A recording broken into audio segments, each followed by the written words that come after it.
AI is really great for a lot of businesses, but I also think some people are using it completely wrong. And I've been running a software consultancy for the past 3 years, and I've been documenting every day for the past year. And I wanted to go through some use cases of AI that I think make sense and some that really don't. And I'm going to start by the ones that don't, but essentially, long story short is people are using it to automate personality, which I think is the last thing that you want to do. You want to automate everything else other than your personality first, because that human touch, human to human, makes a difference in stuff like outreach and script and video ideas. Like, you want to be able to use that personal tone. Don't use AI for that just yet. And the second thing is people are automating tasks where they don't lose that much time in the first place to begin with. That second part applies particularly to business owners who are smaller, and this is people who are kind of around my level, sub 7 figures per year. And generally, if you spend an hour per week on a specific task and it's going to take you 50 hours to automate, 50 hours is a year's worth of work. Like, it doesn't make sense, because in a year's time, maybe you don't do that repetitive task every single week because your business might have changed or something like that. And so, like, it doesn't make sense to spend that money or time up front automating the thing. And a lot of people don't stop to think, what are you actually spending that much time on,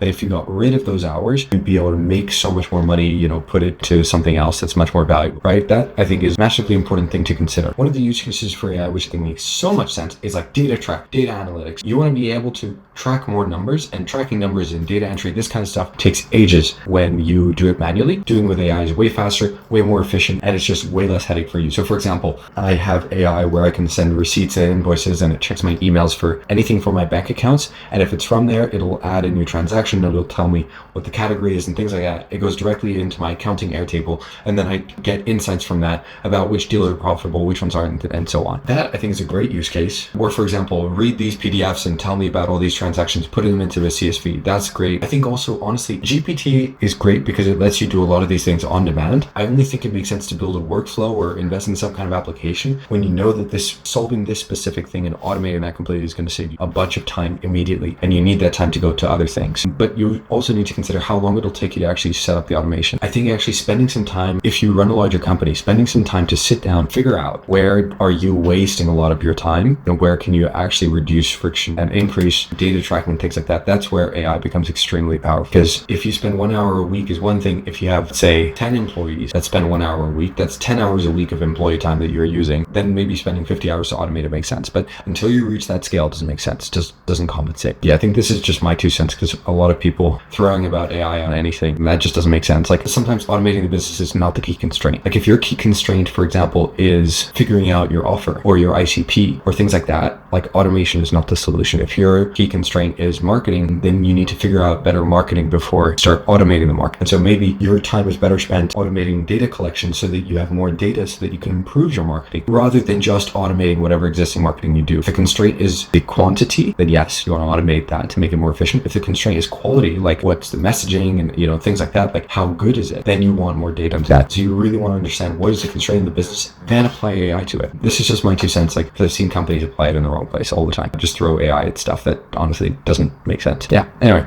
feel free to comment any questions below. I record every day and I reply to as many comments as possible.